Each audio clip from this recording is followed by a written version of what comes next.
So before I do the reading that I've chosen for today, 2 comments. The first one is, I had no idea what reading Wavin was going to do. I didn't even know that Wavin was going to be doing the reading, but he hit on the topic, which is exactly what Troy and I wanted to discuss today. So that's the first synchronicity. And the second is the backstory to the reading I'm going to do. I call it Letter from Troy Campbell of Iowa on September 17, 2020. And this was the result of an exchange with a new friend of mine who's here today with us. And with his permission, I get to read his letter, identify who he is. This is a man with a very bright mind and a really mystical heart. And so this is an attempt on my part to enter into dialogue with Troy on the topics that he raised in this letter. So here's Troy's letter, which I received on September 19th. I understand and believe the concept of parallel lives. He was making a comment actually on a homily of mine that I did in December 2nd, 2018, which he had just seen, and he's responding to it. So he says, it was called Past Lives or Parallel Lives, the title of the homily. So he says, I understand and believe the concept of parallel lives. I've watched other videos that explain the concept, and after watching all of these videos, I'm left with a couple of questions. Firstly, I realize that we must be focused on the current reality we're living so we can get the lessons from that reality. But help me with this. My name is Troy. So if Troy is living in 2020 in Iowa in the United States of America, and I'm conscious of this reality, what about the Troy living in Greece in 1070 AD? How come I'm not aware of that life? Is there another Troy consciousness in Greece? And when Troy from 2020 and Troy from 1070 meet in the spiritual realm, will we combine the 2 consciousnesses together to become one being? And secondly, how is 2020 and 1070 AD happening at the same time? I know there's no time in the spiritual realm, but how can they both be happening now? Because it seems like there is a past here in this reality. So was there a 1070 AD in this reality? I'm confused on different periods of time happening at the same time. Is this Troy in 1070 AD happening on a different earth? I'm confused. Thanks, Troy Campbell. These are words inspired by God through Troy. So what I've done is I've extracted actually 7 great questions from what Troy has written. And I'll read the first question and then respond to it, then read the second one, respond to it, etc. And I'm going to be using a whole bunch of, I'll use science, psychology, spirituality, metaphor, analogy, story form, just to illustrate, my response to it. So the first question that Troy asked is this. He said, my name is Troy.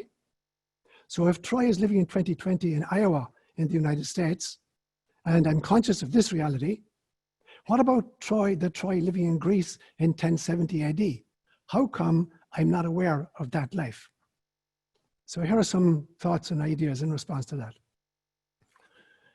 One of my favorite actors is a guy called Tom Hanks. I'm sure you've seen him. He's done maybe hundreds of movies. So I'm just going to pick out 2 movies. One of them was Forrest Gump, and the other one, Mr. Rogers. Now, Tom Hanks played both of those roles. But in the role of Forrest Gump as Forrest Gump knows nothing whatsoever about Mr. Rogers in a different movie. And Mr. Rogers as Mr. Rogers knows nothing about Forrest Gump in his movie. However, Tom Hanks is aware of both of these roles. In fact, he's aware of all of the roles he's played in all of the movies.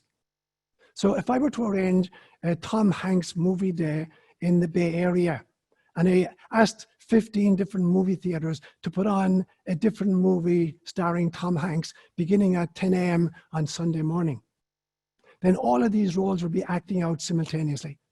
But each of the characters in character would have no idea or no knowledge of the other characters in the other movies. But Tom Hanks would. Tom Hanks is aware of all these roles that he played and is concurrently playing in the movie theaters. So Tom Hanks would represent the soul. And the soul has the information from all of the roles it's playing in all of the different movies or incarnations in which it's taking part. But the individual characters don't. And so in some senses then, the Troy of Iowa and the Troy of 1070 AD, there are different characters that a soul is playing. So in fact, you're not actually Troy. Troy is a role that a soul is playing, and has played lots of different roles, including one in 1070 AD in Greece. So why don't we remember? It's a great question, Troy. Why don't we remember these other lifetimes or these parallel lifetimes? So here's a question for everybody. How much do you remember about the first 2 years of your life on planet Earth? Probably nothing. Most of us have no memories for the first 2 years. Maybe around age 3 or 4, we can pick up a few little things. But almost nobody has memories of the first 2 years. And still, the first 2 years of your life are the most formative of your personality. By age 2, pretty much your personality was formed because of the experiences you've had in the first 2 years. And it's the same thing is true with the incarnations. Why don't we remember all of the incarnations, even though we had them? Now, the reason is that they're stored in different places. So according to Hinduism, we have 7 different levels of the body. There's the physical body, the etheric body, the astral body, the mental body, the psychic body, the soul body, and then cosmic consciousness or Brahma consciousness. And according to the Hindu model, when you die at the end of an incarnation and you shuffle off this mortal coil, and finally your etheric body lets go as well, your ghost body that wanted to hang around to see what nice things people were saying about you at your funeral, that dissolves as well. And there's the astral body left. And that astral body is the archived wisdom of all of the experiences of the life you just ended. They're archived there, be picked up later. And when you get to level 5, what's called the causal body, it's the archive of all of the information, all of the energies, all of the wisdom, and all of the growing you've done in all of the incarnations you experienced. It's like the great grand library of all of your incarnations. And when finally you decide to reincarnate, you pick up all of that wisdom and information on the way back down. But you're not picking it up consciously. So when you arrive, you're not consciously aware of all this learning and all of this growing which has happened. But it's inbuilt, it's built into you, it's hardwired into how you start this incarnation. Just like you have no recollection of the first 2 years of this incarnation, but all of the learnings that you went through are hardwired into who you become in your 20s and 30s and 40s. So even though we don't have conscious access to a lot of this stuff, it's hugely formative because they're cross-fertilizing with each other. Let me just a metaphor analogy from chess. If you play a game of chess, there are actually 10 to the power of 123 possible moves. That's a gigantic number. 10 to the power of 9 is already a trillion. Imagine what 10 to the power of 123 is. It literally is 10 followed by 123 zeros. That's how many possible moves you can make on a chessboard. In the average chess game, there's only going to be a total of about 80 moves.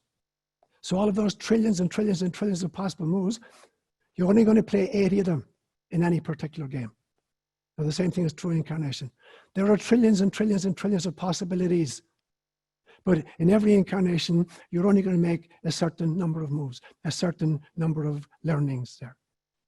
It's like, to use an image from physics, from quantum mechanics. We know from the double slit experience that is the observation, the observer collapses the wavelength of light down to a specific particle. And that's what happens with humans. The ego collapses all of the incarnations down to me and my memories.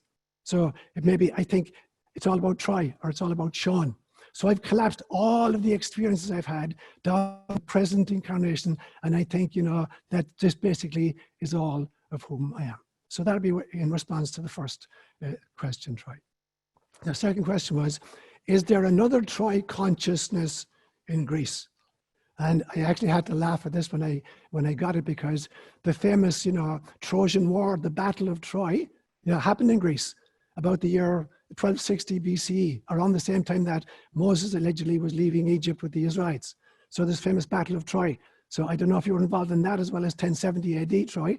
So the question you asked then is there another Troy consciousness in Greece? And here's my answer. No. There's not a Troy consciousness, but there is a soul consciousness. And one of these roles that soul consciousness played is called Troy, and he lives in Iowa in 2020. So That wasn't a Troy consciousness. That was a soul consciousness of a soul that's now playing a Troy consciousness in Iowa in 2020. So the soul consciousness generates different experiences and different learnings by placing itself in different kinds of circumstances and incarnations. So basically, most of us won't have any conscious access to the other lives, we've lived, either sequentially or in parallel. Although it can happen spontaneously on occasion, and it can happen through regression therapy. But the thing is that we identify our soul with this present ego consciousness, and they're very different. The soul consciousness is that vast actor who played many, many, many roles. One of them is Troy Campbell in Iowa in 2020, and the other may have been a character with a different name, with the same soul, but a different ego consciousness, 70 AD. So that was my second response. Your third question was, when Troy from 2020 and Troy from 1070 meet in the spiritual realm, will we combine the two consciousnesses together to become one being? So let me ask a different kind of question. As I'm walking around now, if I were to ask the question, will my senses ever meet and give me a single perspective on my life experience? When you put it that way, we realize, that question actually doesn't make a whole lot of sense. Because as I walk around right now, all of my senses, in fact, all of the organs of my body, in fact, all of the 70 trillion cells in my being are constantly uploading information to the organism itself. So all the information being generated by my sensorium and my cognitive processes is going into a brain that's organizing, categorizing, and responding to them. Here's the problem. The ego's view is mono-perspectival. In other words, the ego has only a single perspective on life. So I'd call it mono-perspectival. The soul's view is multi-perspectival. The soul has many, many different perceptions and perspectives because it's amalgamating all of the roles it played throughout history or in parallel all the time. And while the ego is mono-perspectival and the soul is multi-perspectival, God is actually omni-perspectival. God has all perspectives because we are the antenna through which God gains perspectives on incarnation on planet Earth. And so again, to go back to Hinduism, there's the belief system that there's the single soul, but that the soul generates jiva. Jiva is a part of the soul that chooses to incarnate. But even as it incarnates, it's still in contact with Atman back at source. And the contact is maintained through a whole bunch of different ways, through dreams, intuition, visions, accidental encounters with teachers or teachings. So the soul is constantly giving information and organizing the experiences that the different jivas are having. And so when they meet, will there be an exchange? Yes, but it's really multi-perspectival consciousness gathering all the single perspectives of the individual egos in all of the lifetimes. So that would be number 3. Your fourth question was this. How is 2020 and 1070 AD happening at the same time? I know there's no time in the spiritual realm, but how can they both be happening now? So here's my response to that. Time is a fabricated concept. It's made up by human beings because our brains are so small that we cannot grok the entire gestalt, the wholeness of an incarnation. So we have to break it up into bite-sized pieces and then process them sequentially, giving rise to the notion of time. So let me illustrate that with a very interesting factoid. On the 31st of December in the year 1899, there was a passenger ship left Vancouver in Canada to sail to Australia. It was actually an Australian ship that had been made in 1892, and it plied the route between Canada and Australia. It was called the SS Warimu.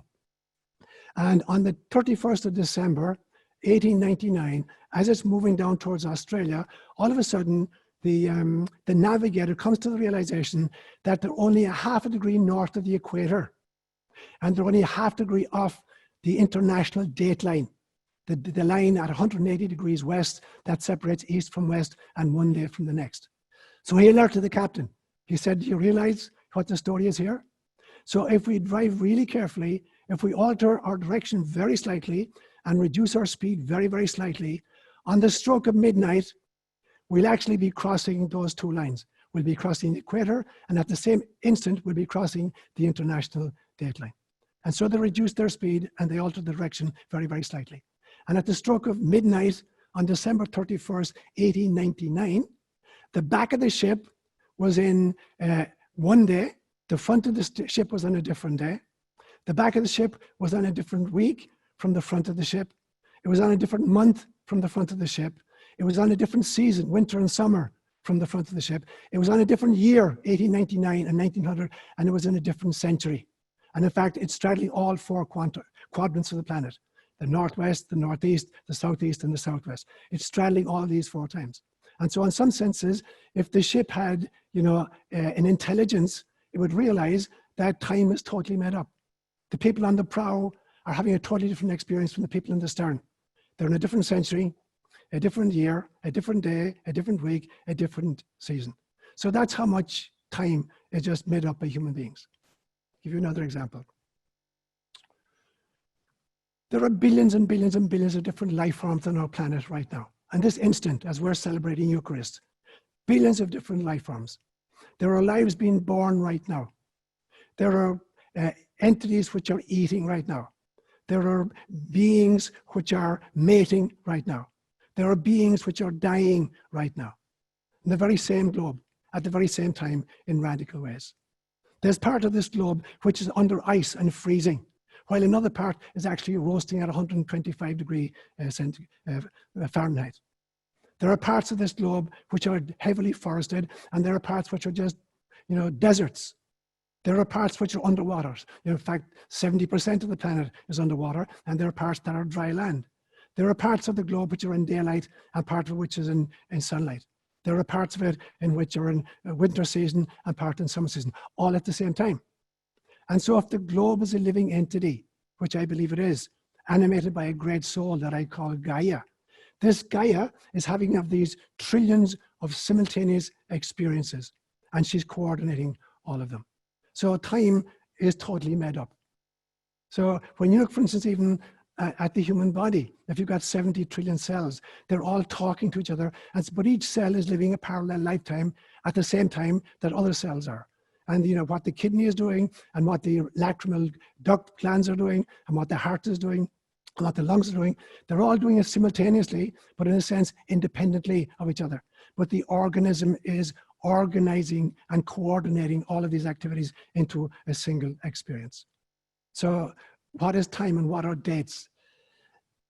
Dates are simply, they're names and they're categories that we invent in order to measure change and transformation in the evolution of consciousness. That's the running function. It's totally made up. It's just categories and names that we have to invent in order to try to measure change, transformation in the evolution of our consciousness. Today is the feast of St. Francis of Assisi, October 4th. There's a great story told about Francis that one day in the middle of winter at Assisi, he went outside and he encountered a cherry blossom tree which was totally dead and desiccated and actually covered in snow. And it looked like it might never recover. But Francis, being the mystic he was, he went up to the tree and he said, "Speak to me of God." And immediately the tree burst into bloom and is covered with beautiful, delicate pink blossoms. Now the question was, did this actually happen biologically or biochemically? I don't believe it did. What happened is that Francis, being the mystic he was able to see in the tree all of the different facets and all of its different seasons simultaneously. So he was able to access the spring version of this cherry blossom tree. And that's what the mystics do. The mystics know how to extract the essence from every encounter. And the essence is always the divine within every encounter. Here's a different kind of an example. Suppose you pick up a new book and you want to read it. And it's, let's say, 300 pages long. Every single word you're going to read, every sentence you're going to read, every paragraph you're going to read, every page you're going to read, every chapter you're going to read, every idea you're going to come across, and all of the illustrations in it are already contained within the covers of the book. They're all there. But it depends on your reading capacity, how quickly it takes you to process all that information and to bring it from the pages into your head. But it's all there. It's always been there. Now, if you went to, if you're a really good reader, you might read a 300-page book in 15 hours. However, you could take the same book and download it from Amazon in about 20 seconds because the CPU in your computer is a much faster reader than you are. So it took all the same information, but it downloaded it 1,000,000 times faster. But it was there to begin with. And so in some senses, all of the information is right there. They're happening at the same instant. Now, the soul needs subsequent or parallel lives in order to express its soulhood. So I'll give you the example of like a little acorn. A tiny little acorn contains all of the information necessary to make it a huge, big, majestic oak tree. All of the information is present. All it needs is to respond to the particular environment and climate in which it finds itself. So the environment and climate will determine how quickly and how majestically it will bloom. But it's going to do it. So it's all locked in there from the beginning. Now, there are billions and billions and billions of oak trees on the planet, different kinds of oak trees. But while there are billions of different oak trees, there's only, I'm going to call it oak tree hood. There's only one oak tree hood that's experimenting in experiencing itself and learning how to flourish in all kinds of climates and all kinds of circumstances. And in the very same way, the soul needs subsequent or parallel lifetimes in order to express what I'm going to call its soulhood. There's only one soulhood behind all of the incarnational experiences you're having. But soulhood experiences and articulates itself in a whole bunch of different relationships and events.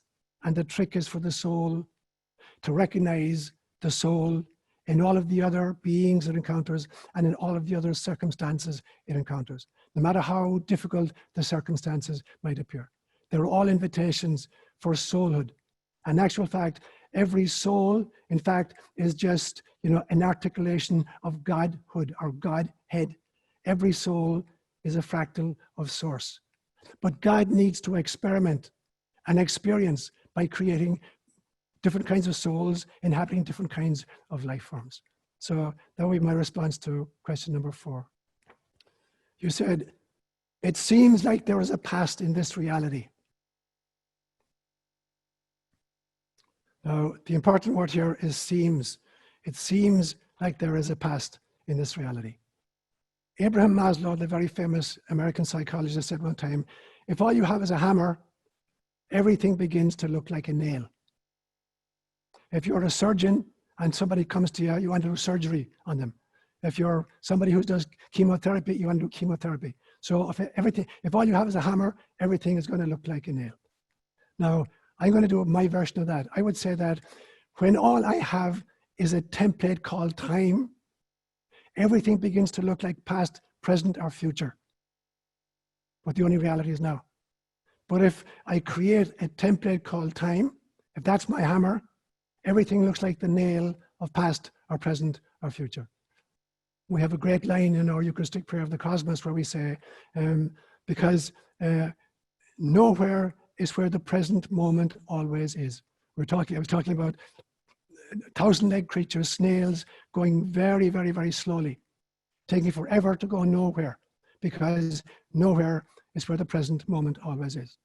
And there's this very interesting breakdown of the word nowhere.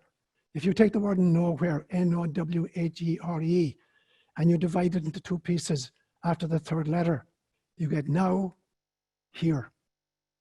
And that's exactly what it is. Nowhere is now, here, because there isn't a time and there isn't even a present. Let me just explain that a little bit. Even the now itself, in some senses, is an illusion, because we're not actually aware of an experience when it's happening, because if you see something, it's going to take your brain 1/23 of a second to send that information to your, it's going to take your eyes 1/23 of a second to send that information to your brain. And then your brain becomes aware of the experience that you're seeing. So there's always a gap between the sensorium and the processing of the information. Snails have it even worse. It takes a snail 3 seconds to process visual reality.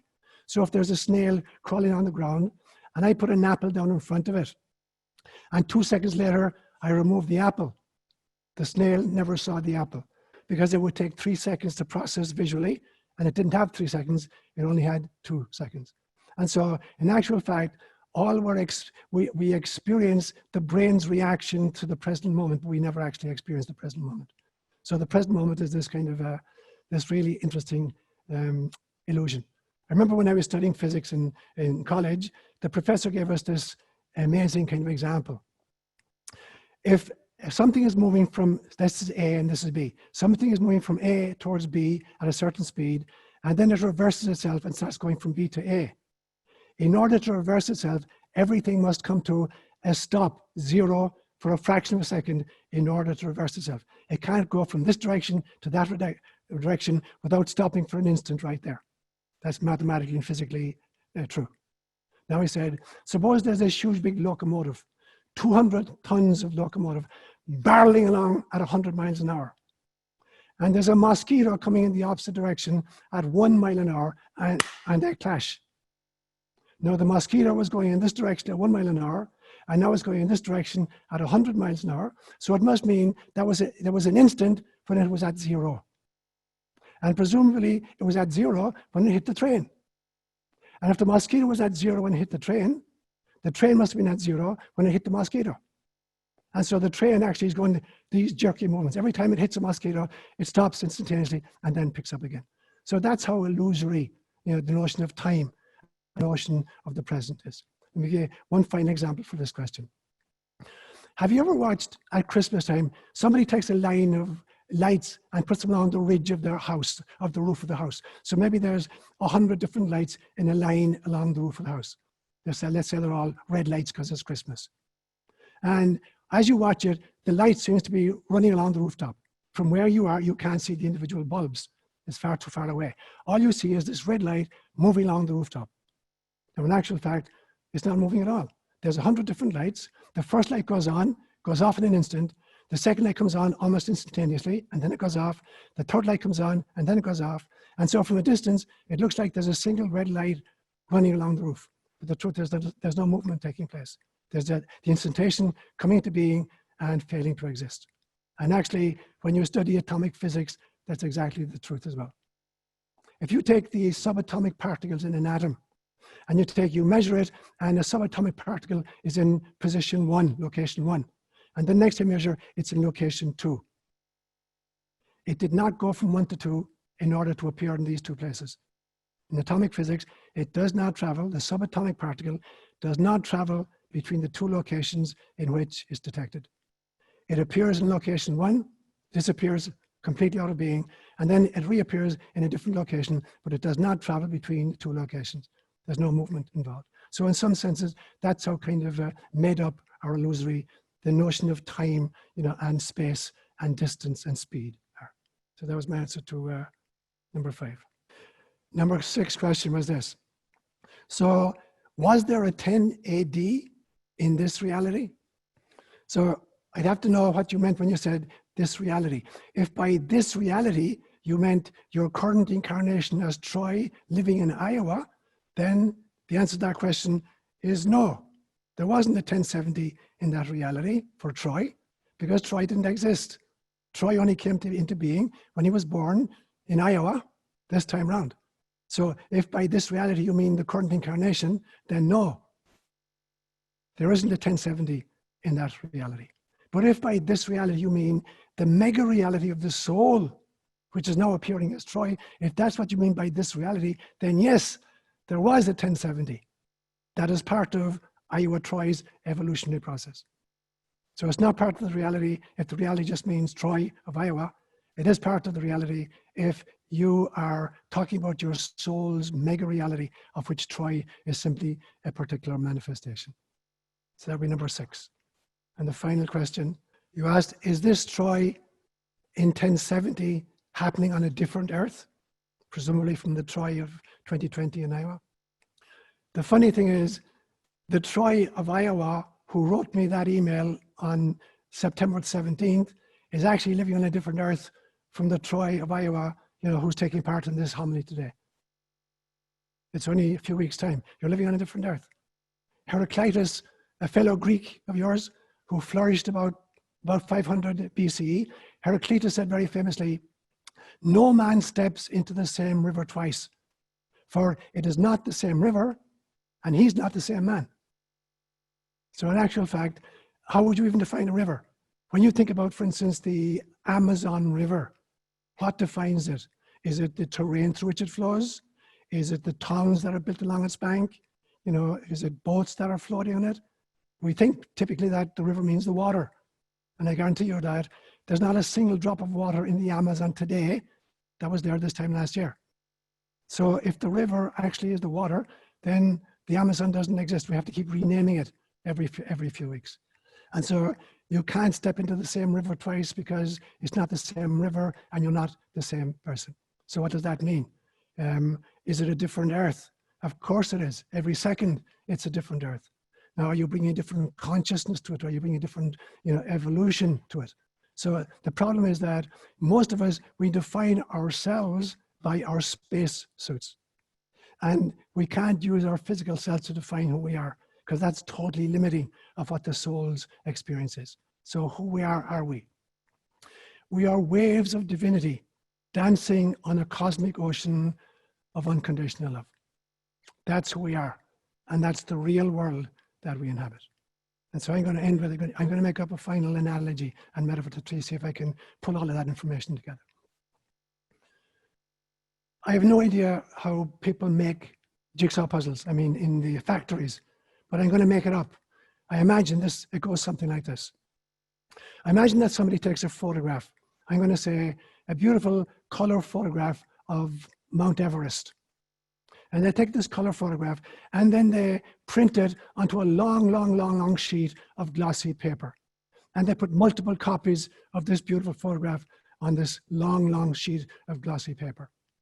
And then they somehow glue this long sheet of glossy paper onto a long sheet of cardboard. So you've got many iterations of this photograph side by side by side.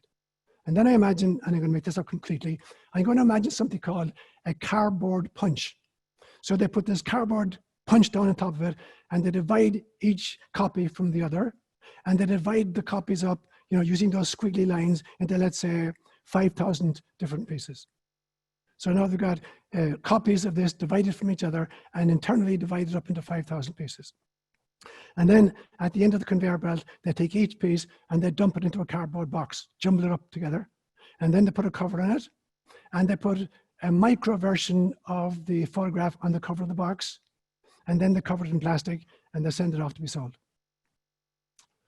Now you buy this and you bring it home. You take off the plastic paper, you look at the cover of the box, you love the photograph, and you tumble all the pieces out onto the table. And the first thing you have to do is realize that there's a whole bunch of pieces upside down. You're just seeing the cardboard side rather than the picture side. So first thing you have to do is you got to turn them all right side up to really see what they're saying. And then typically you're going to identify the four corner pieces. And then you're going to identify the straight lines. So you create a frame. And then for the rest of the pieces that are left over 4,000 of them, you're going to have three clues. You have the contours of the individual pieces, and you have the colors of the individual pieces, and you've got the photograph on the box guiding you. Now, this analogy, by this analogy, I mean the following. Mount Everest represents God. The photographs represent souls, bite-sized pieces of God. Each copy represents a separate soul. Time is the cardboard punch that divides up one soul from another, and internally it divides up all of the different incarnations that this soul is going to encounter. And so your job now, you've got the jigsaw puzzle at home, you've tumbled out the pieces, you've got to put them right side up. You have to learn how to look for what's really there. Then you have to identify the corner pieces. There has to be some kind of a cosmology, some kind of a framework out of which you live your life. And you're going to find the straight lines. These are the guidelines or the mentors or the teachers or the scriptures that tell you to create some kind of a framework into which you can place all of your life experiences in all of your different lifetimes. And now you begin putting the pieces in. Each piece, each single piece, and there are 5,000 in this example, is a separate incarnation. And your job, you have to realize when you begin that every piece that's there is necessary. And every piece that's necessary is there. There are no extra pieces and there are no missing pieces. There's nobody in your life and there's nothing happening in your life or in your world which is not a piece of the puzzle meant to create the jigsaw puzzle of your life so that you can reveal the face of God which is hidden on the box. And that's what enlightenment is. Enlightenment is the ability to organize the jigsaw puzzle of your incarnations until finally you recognize the face of God in yourself and in everybody else. And a million thanks, Troy, for those brilliant questions.